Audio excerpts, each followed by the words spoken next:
Welcome everyone to our 2021 PWS Family Conference presented by Soleno Therapeutics. Before we begin today's presentation, let's first thank our amazing sponsors: Soleno Therapeutics, Levo Therapeutics, Harmony Biosciences, Radius Health, Inversago Pharma, Saniona, Conscience Therapeutics, and Novo Nordisk. Their support allowed us to make this conference free for all our community members, and we are incredibly grateful for their contributions. In today's session, Partnering for a Successful IEP, Dr. Katy Chambers will share strategies which have been helpful as a parent, tips that help school staff better understand our children's needs, and action plans that help ease the day-to-day stresses of monitoring the safety of our kids in the school setting. Dr. Katy Chambers holds a doctorate degree in educational administration.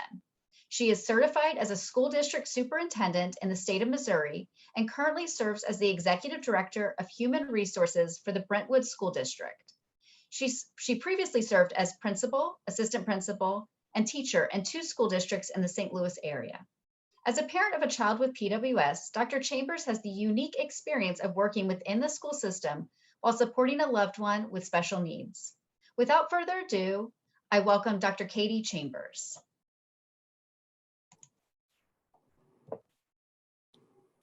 Okay, thanks so much. I want to thank PWR for inviting me to present this year. Even though we are virtual, I'd love to use this opportunity to get everyone in this learning space together. It is important to recognize that we are here together through this journey of learning about how we can be a best support for our kids with Prader-Willi syndrome. So throughout this presentation, we'll be engaging in a number of ways. As Melissa outlined, if there are questions, there is a question and answer tab at the bottom of the screen. Also in this presentation, we will be using the chat feature. So if you don't have that pulled up yet, go ahead and pull up your chat feature. And then there will also be an opportunity to participate in a survey using a QR code. So if you have your phone nearby, please have that handy, or I will drop the link as well in the chat.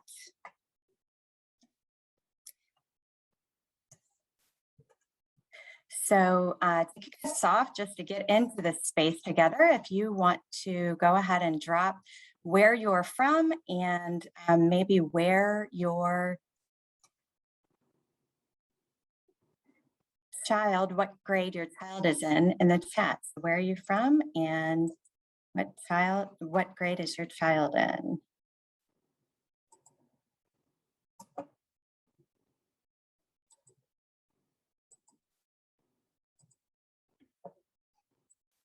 Awesome. Awesome. So we are from all over. It's just good to see everybody coming together in one space again, even though we're not together in person. Nice to know that we're coming from all over. Awesome. Great. So if you don't have your chat up, please make sure to put that up so that you can see where we're all coming from. And we're going to go ahead and get started. So just to tell you a little bit about me, before I begin, this is my personal experience. I've been blessed with a beautiful family.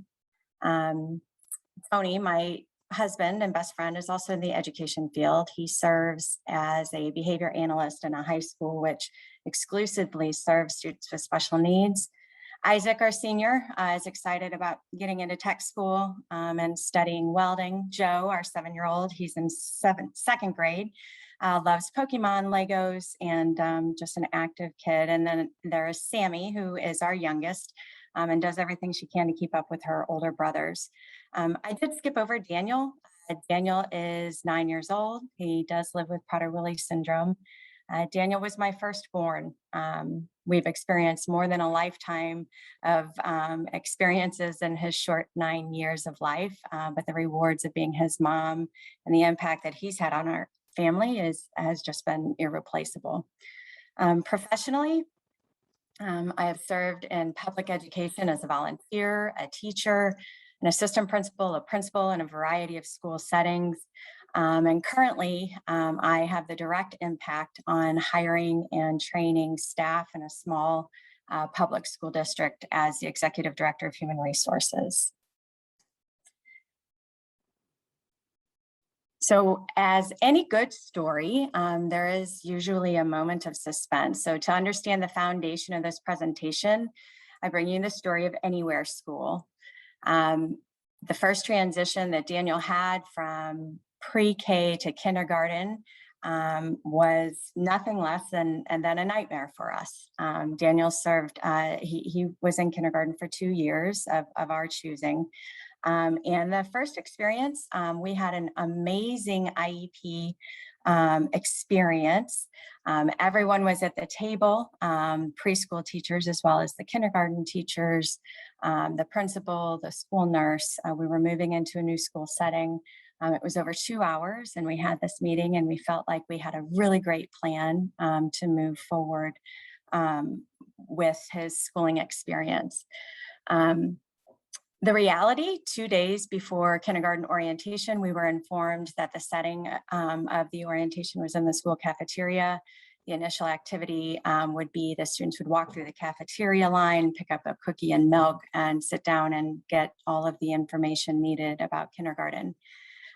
In addition, we were told that the orientation, the open house would be staffed at each exit handing out popsicles. So we questioned these events, and we were told that we could wait outside during the cafe experience and we could hear the information from the hallway. And in regards to the popsicle, the open house, that we were given an opportunity to leave out of a back door to avoid that experience. So I say that to let you know that, you know, a well-made plan in this case fell secondary to the traditions and the routines of the school. And so from this foundational experience entering into school and the schooling system, we immediately knew that we would need to partner pretty closely and participate, ongoing participation with the school to ensure Daniel's success.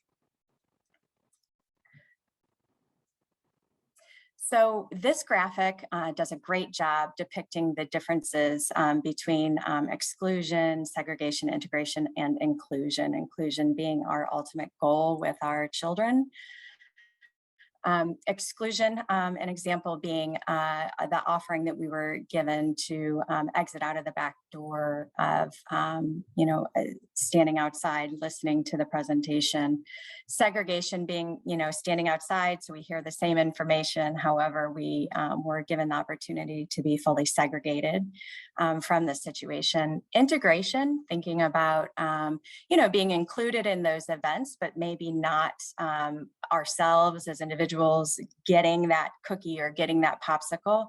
And then the idea of inclusion, where, we're included in the events and our children are included in the events, and maybe there aren't food items offered so that our experience mirrors exactly that of the experience of all the other children.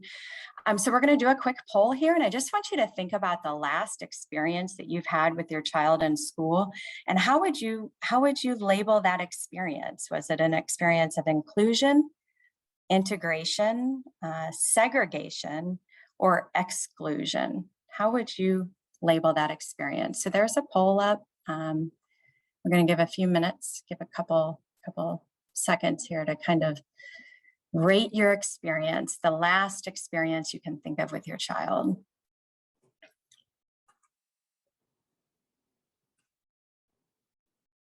And so that poll is coming to an end here, coming to a close. Okay, let's see. Okay, so it looks like across the board, there's a variety of experiences, at least our most recent experiences. As we know, every experience can have a different impact, but it's awesome to see that over, that the majority, 41% of us, the last experience that we've had has been that full integration experience where our children are participating and involved in the same way that the rest of the students are participating. So I just want to go into kind of what the law says. So Here I have a screen up, and just in brief, these are the laws that are put in place to guarantee inclusion of our children with Prader-Willi syndrome. Section 504 of the Rehabilitation Act is a civil rights statute. It protects all individuals with disabilities within any facility that receives federal monies. IDEA, alternatively, is more specific to students and focuses particularly on the equity in education. So the process, with these two laws in place, the process for obtaining special education supports in a school setting, just going to kind of outline what that process is, which I'm sure many of you have already been through, and you know this process intimately. But it does include an evaluation, which, that kind of sparks the initial development of an IEP plan or a 504 plan. Could be as an evaluation that is requested either by the parent or the school, a review of the data to determine if there is an educational diagnosis. And then once an educational diagnosis is determined, that's when an IEP or an individualized education program is developed. Parents and guardians are part of that IEP team. So the district should make reasonable efforts to include parents when scheduling meetings, so that we as parents can be directly involved in that IEP team. So I just want to outline here, this is another just good graphic that gives a breakdown of the difference between an IEP, so an individualized education plan, and a 504 plan. So the IEP provides that equitable education access based on an educational disability. The 504 plan, alternatively, ensures equitable access to major life functions based on a medical disability. So having a medical disability such as Prader-Willi syndrome does not automatically presuppose that our children have an educational disability. It's important to note that IEPs end when our children meet their goals, which is the ultimate hope and dream, and or when they complete high school. 504 plans can continue to guarantee those accommodations and modifications into post-secondary education or into the workforce. So just kind of a general overview between the two. Okay, so before we move into the preparation of IEP meetings, so we're going to do get everybody in the space. So if you have your phone, you can scan over this QR code and it will take you to a place. But essentially what you're going to be doing, and let me drop this in the link here in the chat as well. So I want you to think about 3 words that describe the feelings you have about an IEP meeting. So if you can describe those 3 words, and again, you can either use the link in the chat or you can use your QR code. And so what's happening now is you're seeing our community generate our feelings about IEP meetings. And so that the words that you see that are larger, these words are the feelings that are being repeated over and over. So as you see, some of the words such as anxiety, nervous, scared tend to be repeating. Overwhelming is one that's popping up pretty strong. So let me share.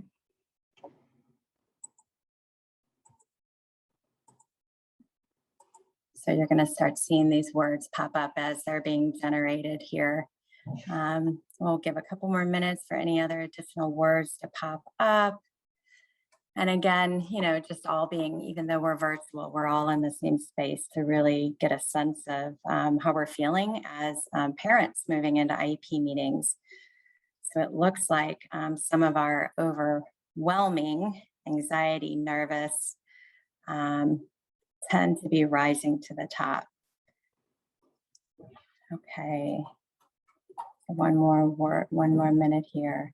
So it's good. Again, we're all in the same space, and we can see that these larger words, the ones that are generating the larger size, are words that continue to be repeated. So we have some similarities across the nation here, knowing where we're all coming from.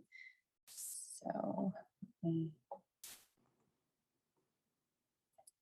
So we're going to go into how then we prepare. So how do we get into a space that we can be ready for an IEP meeting that may reduce some of those overwhelming and anxious feelings. So here, just in preparation, first suggestion that I have is just establish your team. Whether that's your spouse or extended family members, family friends, who is it that is going to go with you to the IEP team meeting and be present with you? One suggestion that I have with that is to predetermine the roles that those individuals are going to have at that IEP meeting. Who will take lead, who may serve as a support person. And again, this may change year to year or meeting to meeting.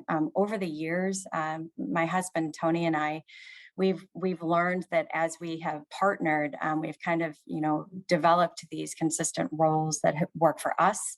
But it's going to be unique to you and your support team. I tend to take lead on questions, and Tony tends to take lead on taking the notes to capture, everything that's going on, and then processing as a secondary support. That then I always turn to him and check in. Hey, is there anything else you want to add, or any other thoughts, or anything I missed? Where he can really refer to the notes and kind of ad lib in that way. Also, moving into a new school setting, I suggest that you reach out and meet the principal of the school. The principal is the leader of the school. Being a former principal, the principal kind of sets the tone for all things, all climate in that building. Have an informal meeting. Bring some information about your child, a picture of your child, maybe a note from your child about their excitement moving into the school. This connection, in my experience, will just serve you well as the principal then has a visual and a personal experience, knowing your passion for your child's success, and you can come to some maybe common connection points.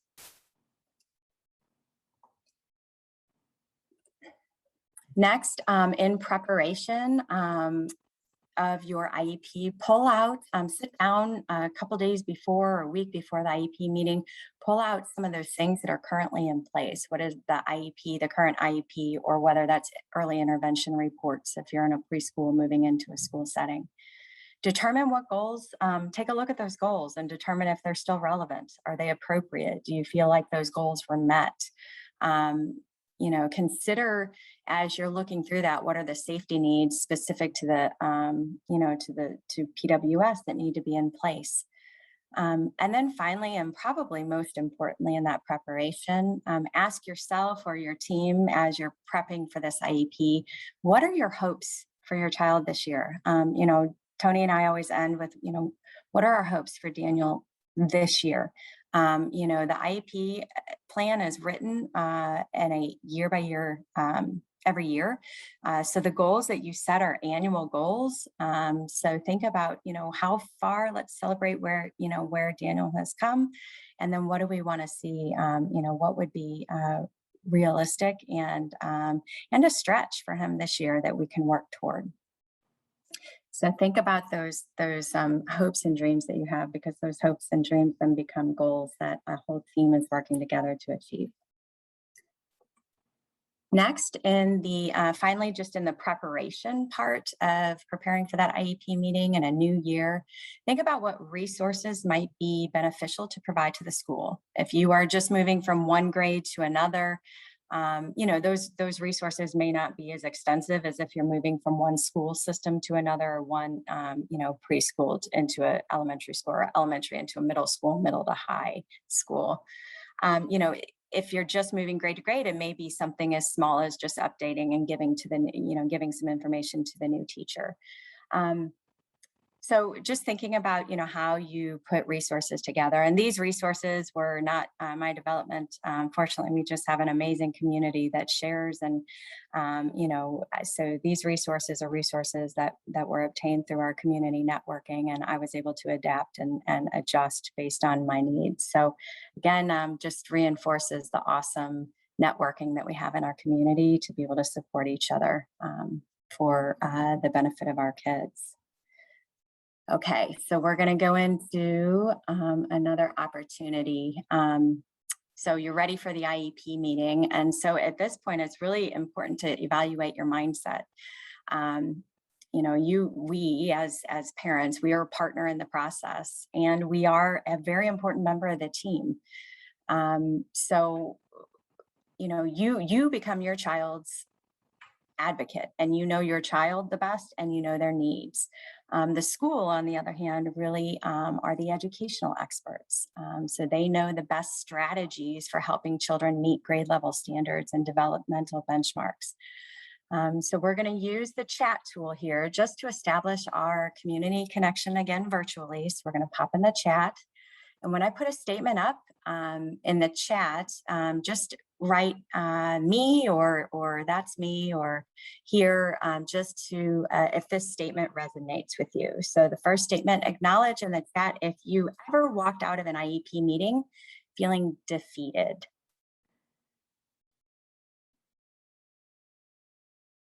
Okay, so again, we've got an opportunity to kind of connect. You're not alone. If you can see, there's a few others that have had an experience of defeat walking from an IEP meeting.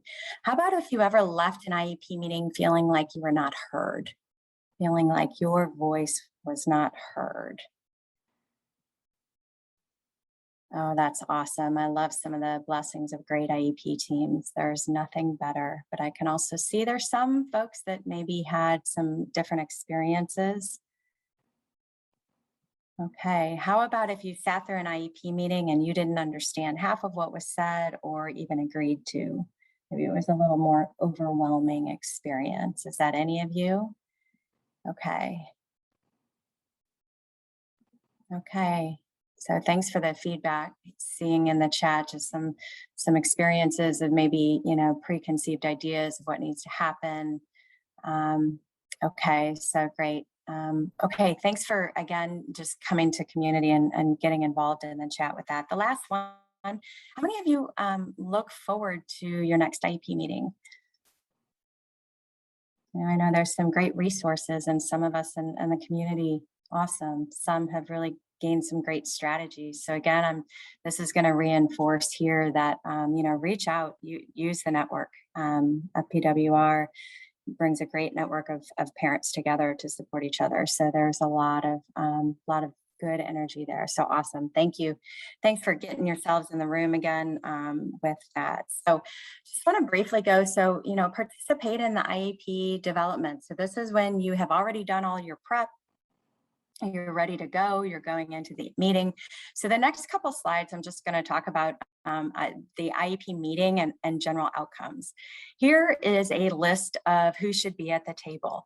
As a principal, as a former principal, I recommend that you ask for the head principal's participation until you have an opportunity to establish a relationship with that principal. I think it's important that, those offline conversations for that relationship are really important. But once that relationship is established and you're confident that the principal has a good understanding of your needs and your child's needs, that administration role could and for us is now predominantly the school counselor or an assistant principal who kind of participates in those meetings.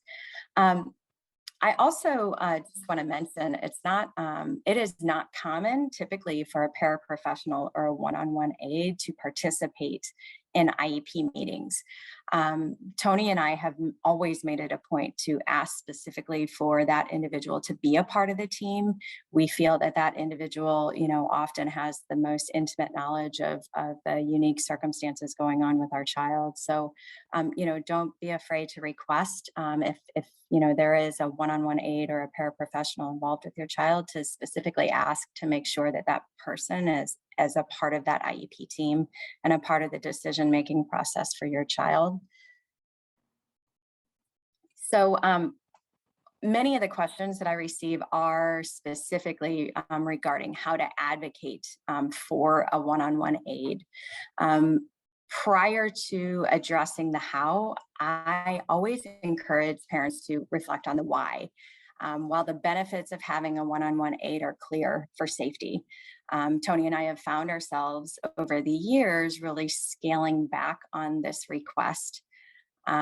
We found that, as Daniel progresses through school, having that one-on-one aid has, presented some challenges for us.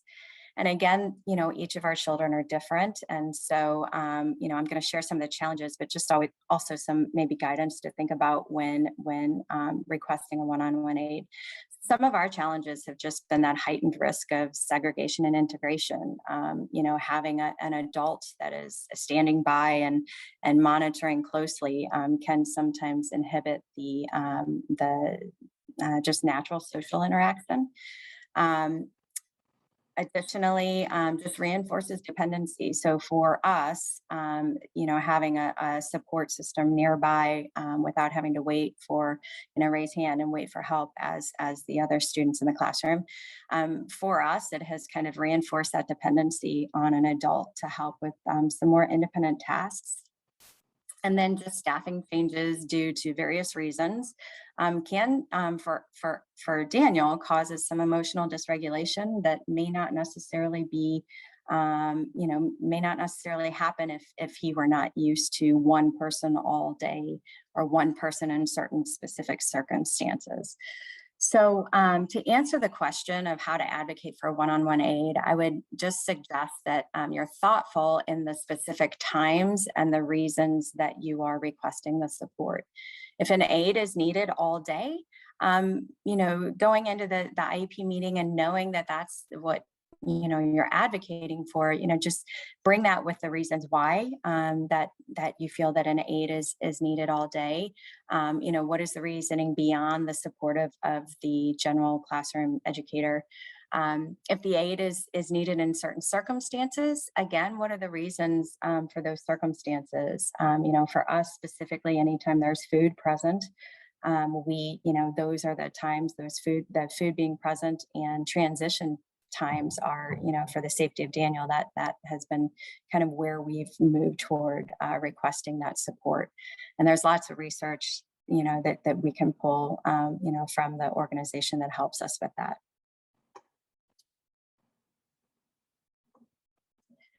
So for your planning purposes, I've included a list of the general outline of the IEP meeting here.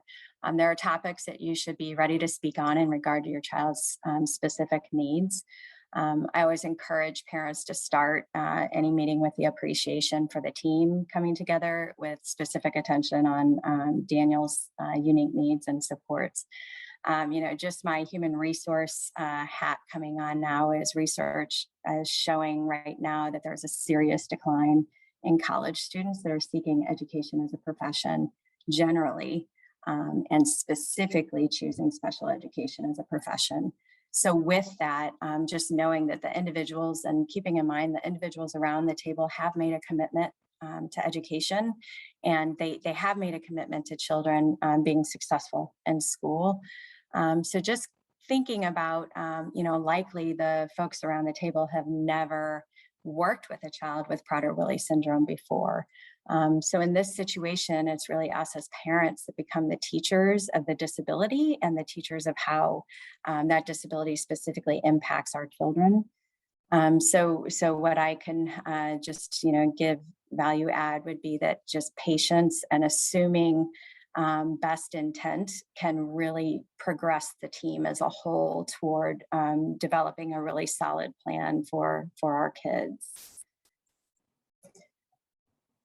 So here I've included some questions that align to the outline of the meeting that we've previously shown. This, again, all goes back to that planning phase, to sitting down prior to walking into a meeting and looking at what's currently in place and really thinking about how we need to write a plan that supports the safety of our children, specifically when it comes to food safety. And so you can see here, I just jotted down some questions that when we're planning, we kind of ask to make sure that throughout the IEP process, we're really looking at those food safety needs so that those pieces can be included in the planning. Okay, and so I just want to focus here, bring the focus specifically to the accommodations and modifications section of the IEP meeting. So this is where we include a reference to our health care plan as an accommodation under all school settings. This addresses our children's medical diagnosis of Prader-Willi syndrome. So remember back to a few slides previous, the difference between a 504 plan addressing medical needs and an IEP which addresses educational diagnosis, so educational needs. This medical plan is covered because our children have a medical disability, the medical disability of Prader-Willi syndrome. And so this plan is actually maintained not by the IEP team, but by the school nurse. This plan is then included in the IEP as an accommodation modification across all school settings due to his medical diagnosis of Prader-Willi syndrome. And so this is where we address all of the food protections and communication needs. To be honest, I wrote this plan for the nurse the first year, and this plan became something that each year the nurse just updates, and we work together to update, but then they become responsible for implementing the plan. Okay, so we're going to move now to, so you have prepared for the IEP, you've had the IEP meeting, you have a solid IEP plan in place. And this was the same situation that, if you recall back to my my story at the beginning, we thought we were good. So then the reality is that, how do we continue to participate with the school and partner with the school throughout the implementation of the IEP? So just kind of, we got a poll here just to kind of gauge where we are again. How often do you interact with the school? So currently on, just in your current situation, is that interaction daily?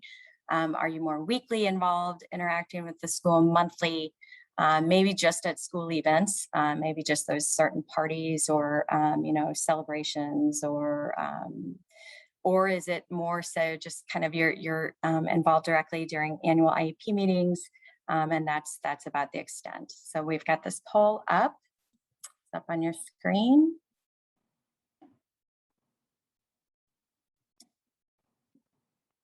Okay.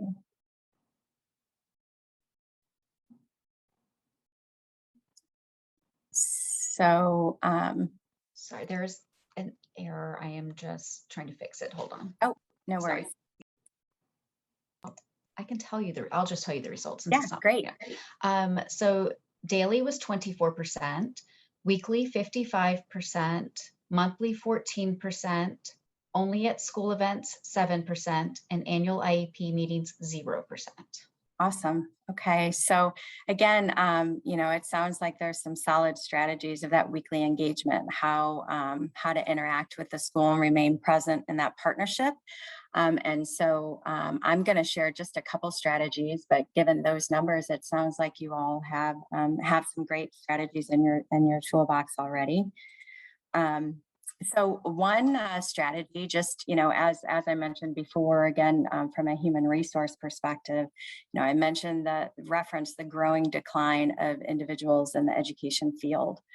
Acknowledging the work that teachers do goes a really long way to just support, just the efforts that they're putting into supporting our kids. Tangible items such as candygrams and gift cards that can get really pricey really quick. So I just encourage even just small, simple emails of appreciation, notes, kind words, with just start at the beginning of the year with, just a little note of just wishing you a great year.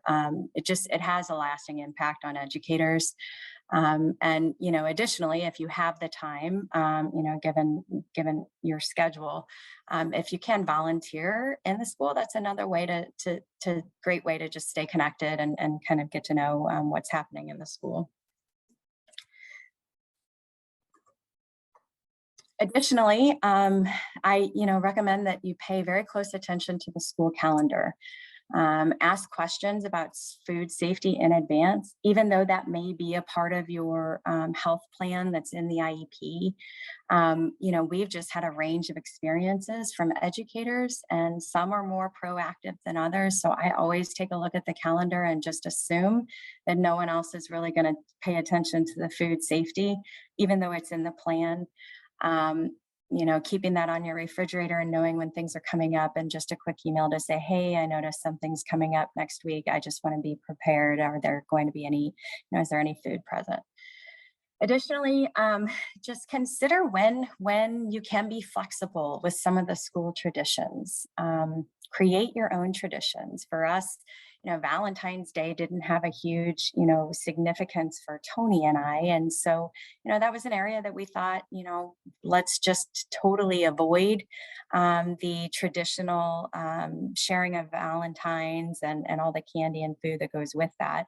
And, creating your own tradition, such as Valentine's Day, but be real thoughtful about what's important to you, and not sacrificing what's important to you or your child to participate, but really being thoughtful around what ways you want to honor just the uniqueness of your child, and make things fun in that way as well.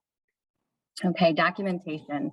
Last, to just stay present, that I want to speak on is just the importance of documentation. I can't overstress the importance of documentation. It's important to keep just a personal folder for your child throughout the year. You just never know when you might need to reference that at a future IEP or a future meeting. Also just helps the school know that you're tracking information, tracking progress. Following up all conversations that you have, or any conversations that you might think are going to lead to an action in the future, to just with an email that says, hey, thanks for meeting with me. I'm glad that we got to talk about XYZ, and I know that you all are going to be implementing ABC. It's just a reference point that you can refer back to. One example that I have here is just the example of a food log for Daniel. This is something that we've had in place since he started school, and really the purpose of it for us is to just guarantee that we know somebody is paying attention to what he's eating at lunch and snack. This year, there was a proposal to have him start to complete the log, to which we as parents declined, because for us, again, the purpose was not so much that Daniel is tracking his own food. The purpose was that there is an adult that is accountable to paying attention to Daniel while he's eating. And it just goes in his lunchbox, and, it's just a little check, but it does just reinforce that accountability. Other documentation, when Daniel's out, calling the school and bringing those doctor's notes, provide them with documentation that they need that may eventually, again, become a part of an IEP meeting, or data that can determine, what's going on with him and what do we need to put in place. And then finally, just work samples throughout the year, especially when they align to specific goal areas. So for example, writing progress, if we have a goal, for Daniel's writing, throughout the year, I grab a few samples of his writing and I throw it in a folder, just so that, when it comes to the IEP meeting, we also have some information to bring to the table of his progress. And we don't depend solely on the school to have that when it comes to whether they want to change that goal, remove that goal, or add to it. Okay, so final poll that we've got here, just want to get us all in the room. So if you can relate, this poll is going to come up. Can you relate to this image? Yes, every day. Yes, most days. Yes, occasionally I need a little relief. Or anyone, no, not at all. I've got it all under control. So, and if the poll doesn't pop up, it's fine. You're welcome to drop it in the chat, because we've got that. So yes, every day, most days, occasionally I need a little relief, or no, not at all. I've got it all under control. So just see the chat. We've got, okay, so we've got some feedback coming up on the chat. Great. Okay. Good. That's good. Thanks for everybody getting in the room. That's awesome. It's nice to know that that we're not alone in this, right? So I have to just add, just affirmation for all of you and doing the awesome job that you're doing, raising a child with special needs and specifically with Prader-Willi syndrome. And just remind you, it's okay to fall apart. As you see in the image, tacos are pretty good. I know we do Taco Tuesdays at our house, so usually they fall apart.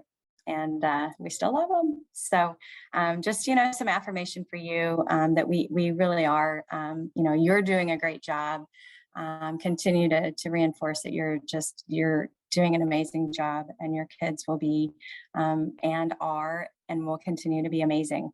So just you've got surround yourself with a support network. And that concludes information that I have for you. And at this time, I'd be happy if there's any questions. I'd be happy to entertain those questions. Thank you so much. It's always so informative to hear all that you have to say. And we do have a bunch of questions. So let me open that up. So our first question is, if the school has a director of special education, would it be reasonable for the director of special education attends the IEP instead of the principal? Yeah, so that's a really good question.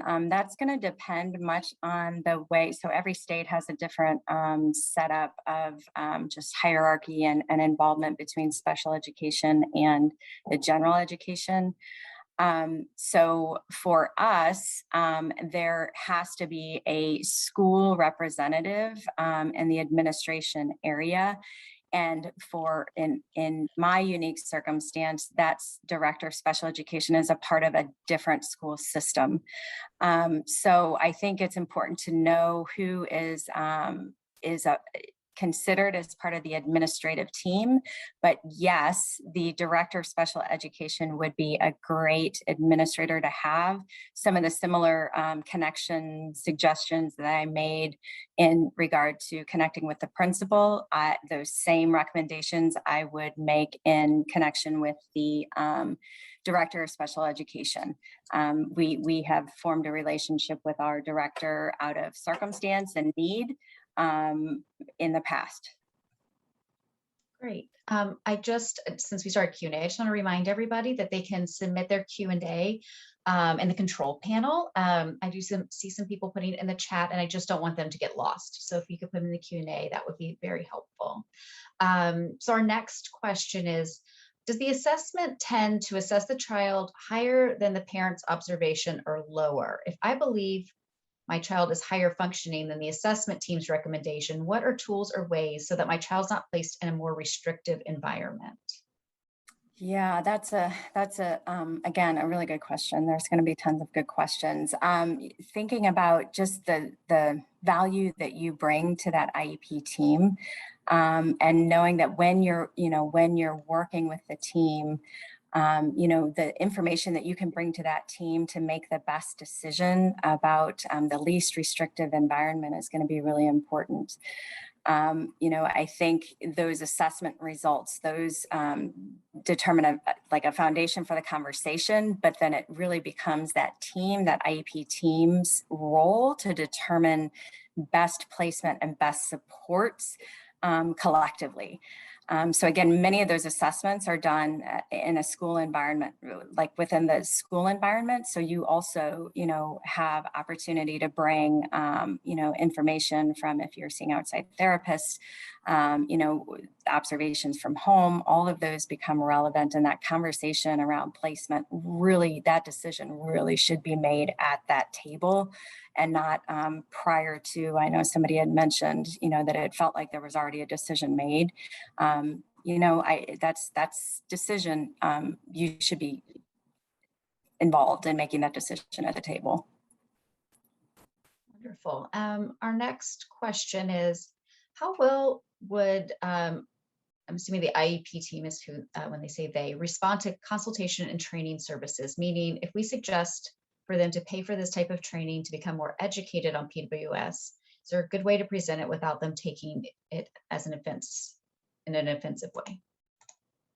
Yeah, I mean, so that becomes a strategy that that can be suggested and brought to the team of just training. So we had that same experience and included in our IEP initially, and for a few years was, especially with the transition to a new building, was that there is training for all staff that would be directly involved with Daniel.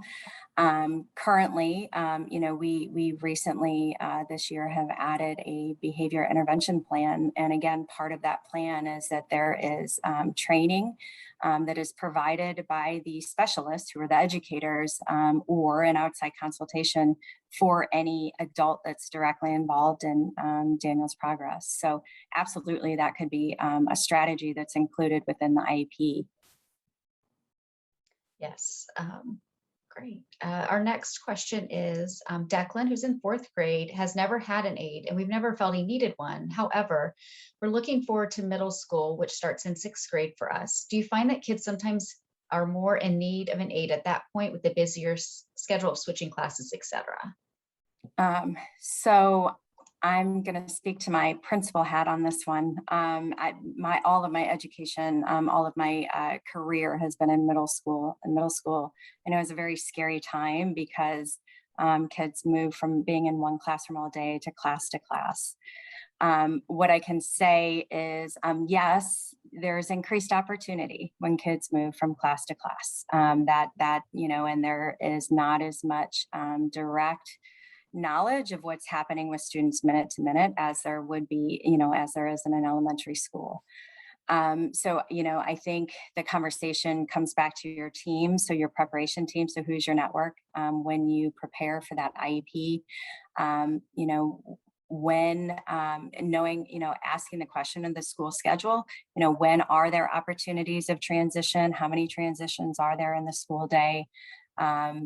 Is there open access, to anywhere in the building when those transitions are happening? One thing that was for us, for Tony and I, we included the OneOnOne Aid minutes only. So we calculated only the transition times.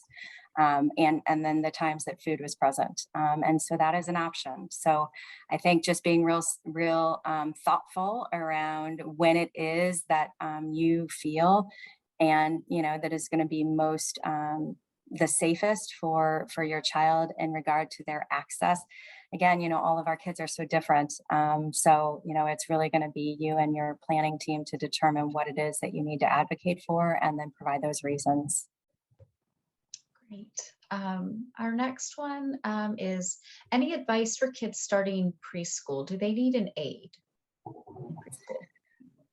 Yeah, so, I think that's so unique to a couple things. I mean, it's unique to your child and just their developmental level at the time of going into preschool, as well as the preschool programming. There are various preschool programmings. I don't know if it's a kind of a special education program specifically or a general education kind of program. I think it's going to be unique to the situation. So in our preschool situation, we had the refrigerator and all of the kitchen was part of the classroom. So we had to think about, how can we ensure the best, safest space for Daniel when he was moving into his school setting.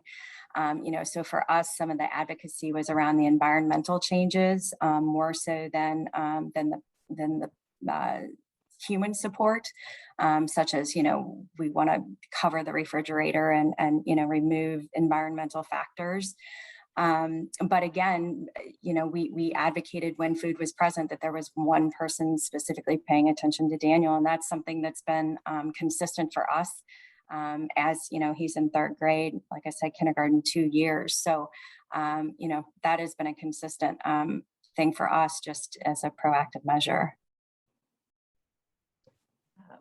Yes, let's see, the next question is, I'm interested in the healthcare plan. We don't currently have that. Is that an addendum? Do we ask for that separately? Yeah, so that is an addendum. So and it's added on for us. And again, every state has different structures of writing the IEP, but generally the sections of the IEP are the same. And so there should be an area where you can talk about accommodations and modifications for testing or class assignments or school environment.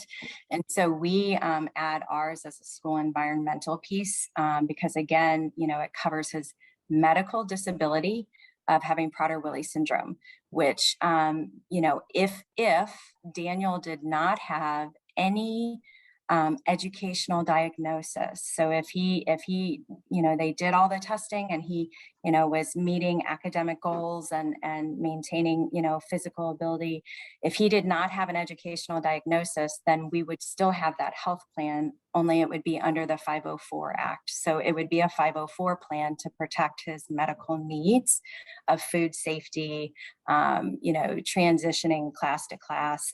For us early on, there was, safety on the playground because of his, the physical challenges that he had. Yes, it is something that we add on because it's not necessary to have both a 504 and an IEP. If we have an IEP, then those medical needs can be supported through a health plan. Great. This person wrote, I may have missed this. Is it advisable to write medical diagnosis that affords the help versus saying Prader-Willi syndrome? We were advised if they Google PWS, they may hinder our help and goals versus a medical diagnosis.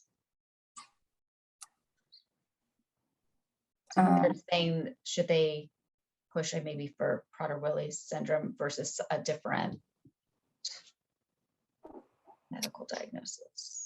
I may be misunderstanding the question. Yeah. So I don't know. I don't know if this answers the question, but I can speak to clarification. She said PWS versus hypotonia. So like instead of outright saying that Prader-Willi syndrome is part of the qualifying medical, going for hypotonia. Got it.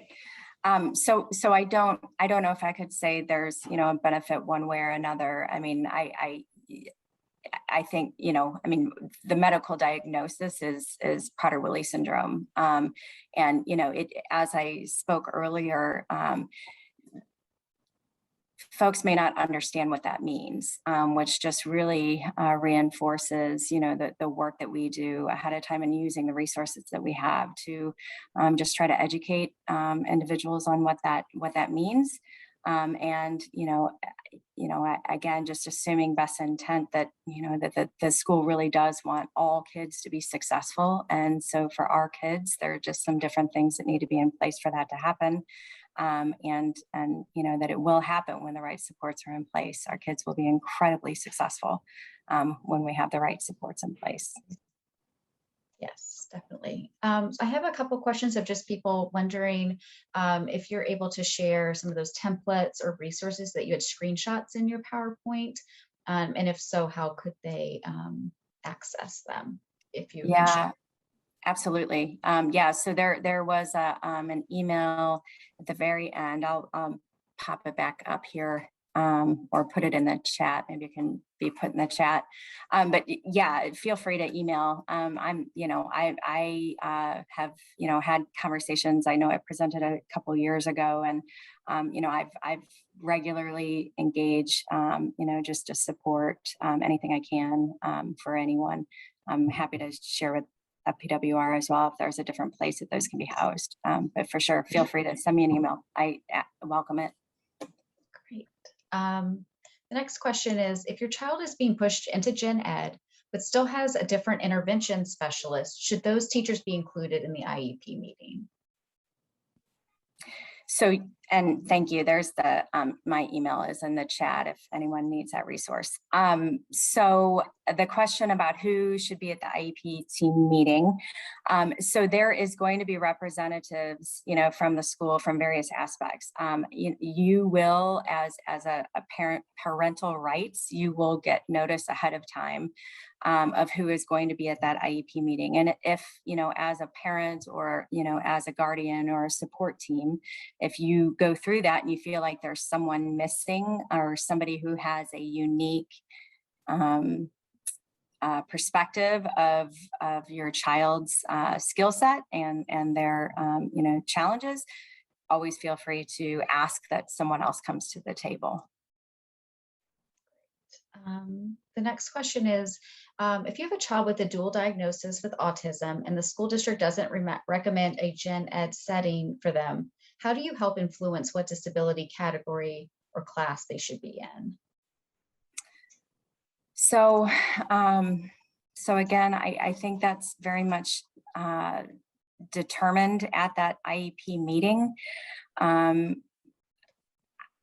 When it comes to, so I guess with that, it might be kind of a unique circumstance. So I would assume from that question that there's a specialized program for autism that is being recommended. So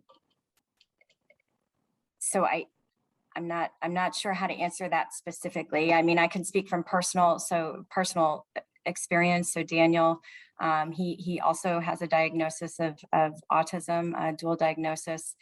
And that really has become secondary for us in regard to, just placement. We're placing based on not necessarily diagnosis, but we're making a decision based on his skills and the data that's brought to the table rather than, just kind of a program. Some schools have, a program specific to support children with autism. But we, our diagnoses kind of come secondary to what does the data say is going to be the least restrictive environment. So where Daniel can, thrive in an environment that is most inclusive with other students. Great. So the next question is just asking about IEP versus 504. They have it, their system says that IEP is good for everything. I think this just goes back to you talking about that health plan being included in the IEP. So she said, how do we include those medical, more that seems more medical than learning is what they want to add. So I just want to reinforce that health. Absolutely. Plan. Yep, that health plan would be an addendum to the IEP, and that supports that health medical piece. If the teacher consistently violates the IEP and you've spoken with them about how to comply and why it is important, but the violation continues, what is the best way to resolve this without making the teacher angry or resentful towards your child, yet bring them into compliance? Yeah, so, there's so many circumstances where we don't know what the root of it is, right? And I think communication is going to be the 100% your best defense here. I can't reinforce enough going back to before there becomes issues, before there becomes kind of that contentious situation, really putting the heavy efforts on establishing those relationships with the school leader, the principal, the area coordinator, the teacher themselves, although teachers change year to year. And so, the more you can formalize just a connection with those that don't change, that still kind of have influence over the school as a whole, the more that when situations like that do come up, you can, then go to that principal, the next kind of level up and say, hey, we made a great plan. I've given some suggestions. Here are my concerns. And then just being able to work through that with, just through communication. That partnership is so incredibly important. The least contentious you can make the situation, the better the outcome for our kids. Yeah, agreed. This next person, their first question, I feel like kind of goes along with this last one. So they're dealing with lackadaisical teacher and principal. In the past, they've really had amazing principals and teachers, but the follow-up, because I feel like you answered kind of that part, is that they were told no to a one-on-one that is their district policy. Or is there any legal resources that they can use? Yeah, I mean, I would say I know there's some advocacy, there's some outreach, PW, PWSA USA has some advocates that I've referred individuals to before. I know that can kind of support on that more legal side. When we get into the policies, when we start having conversations around policy and policy comes from the law, and if there's some misunderstanding of what a policy says, I think it would be good to pull that policy and let's take a look at that policy, and if there is indeed a policy such as that in the district, that may need to be looked at a different level. Great. The next question is, how can we avoid our kids slipping through the cracks? She is very high functioning, but I want to ensure she's getting every support she has to be receiving academically. Should they be taking any testing with the rest of the class, and what are they exempt from?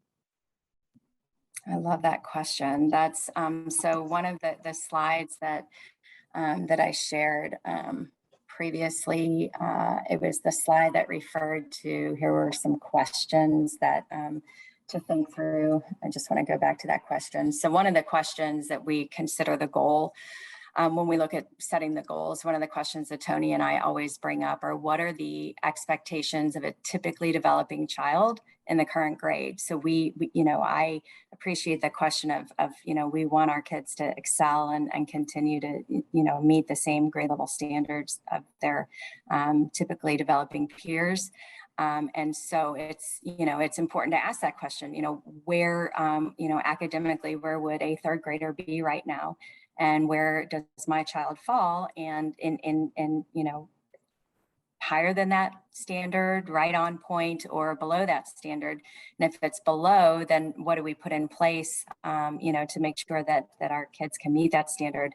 And if it's above, then great. How can we continue to, just support the growth? And how can we turn this strength of, that our kid has into, an opportunity to lead and maybe, kind of be in a position to, to be influential to his or her peers?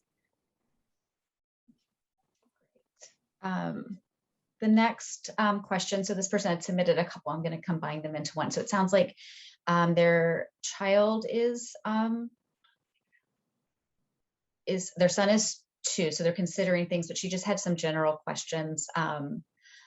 So the first part was, when considering a classroom, should they be considering a typical school, typical classroom with an aide, a typical school that has special needs classrooms, a special needs school? And then their other part of their question was just, how long do IEP meetings last? And do you have any advice for a first IEP meeting? Yeah, really good. So a couple things. So our goal is inclusion. That's our ultimate goal, that our kids are amazing. Our kids can do anything that we put them in an environment to do. From my heart, my gut recommendation would be, we always, we want them in the least restrictive. We want them to be included with their peers. Our kids are such amazing teachers to other kids their age. They can just bring such a wealth of experience to any environment that they're in. And so, my heart would say, I'll speak for me. I want Daniel in his least restrictive environment as possible, with the supports that he needs to be able to excel there. Having said that, I think, doing your research to see what school options are available, and then, being really thoughtful around, where your child is in their progression. I can say that no decision that you make is ever final. As a parent, one of your rights as a parent is to always reconvene the IEP and reconvene a meeting to say, we have some other information now coming to the table that says maybe, this wasn't the best environment or not the best placement. And so, how do we, as a team, reconvene and make a different decision based on what we know now? So no decision is final. So I think just, do your research, be real thoughtful around your child's needs, and then, make the best decision you can make at the moment. And that's all we can do, is we make the best decision we can, given the information that we have at the time, and knowing that we can always make another decision. That's just the nature of raising a child with Prader-Willi syndrome. Yeah, I think this is a segue into this next question. So it may be similar advice then. Their son is in kinder. He's in a new school. It's a bigger classroom. They've been having behavioral issues. So they requested a one-on-one aid, but now they're wondering if they should wait it out and see if he adapts, or should they just continue and get that one-on-one aid? Yeah, so, I think depending on, what the struggles are, if those are academic, behavioral, how much are those struggles impeding your child's ability to access the content, like the curriculum.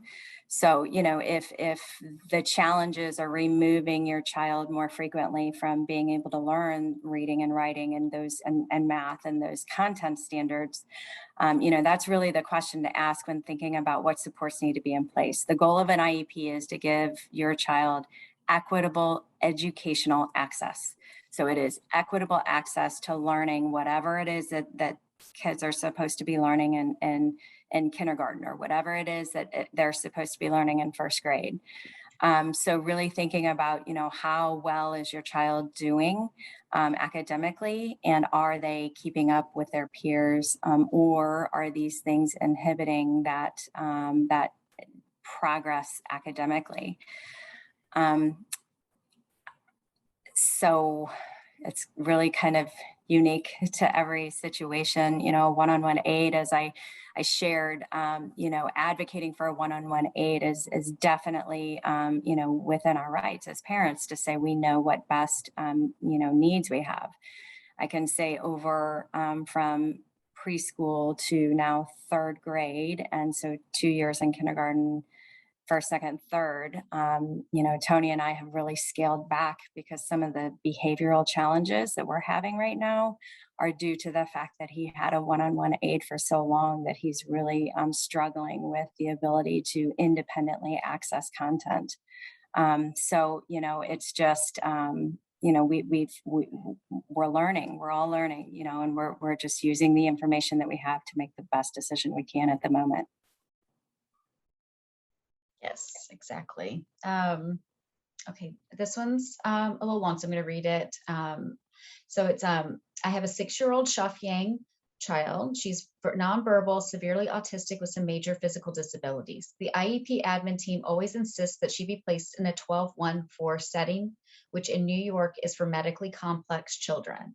But we feel that a more integrated setting would be good for her. She seems to respond so well to other children and learn from them. She already goes to school with a one-on-one nurse, so I feel her medical issues are taken care of.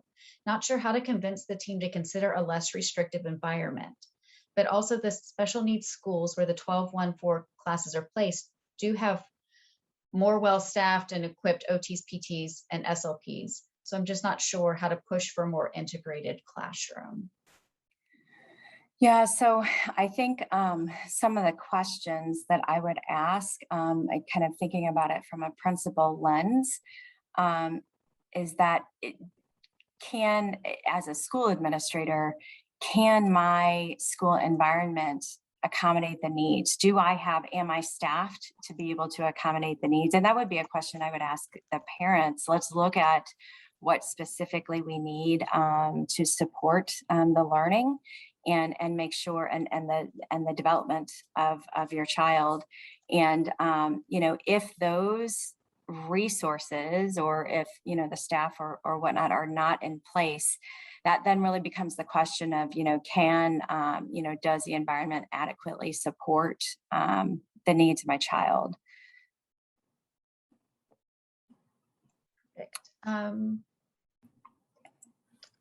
so we just only have 2 more questions up here. In general, what kind of aid do we request for one, and what are their qualifications? Yeah, if we want to request one, what kind of aid are we asking for? So it's adult support minutes. So the way that at least specific to our IEPs and where I am, we're asking specifically not necessarily for an aid, but we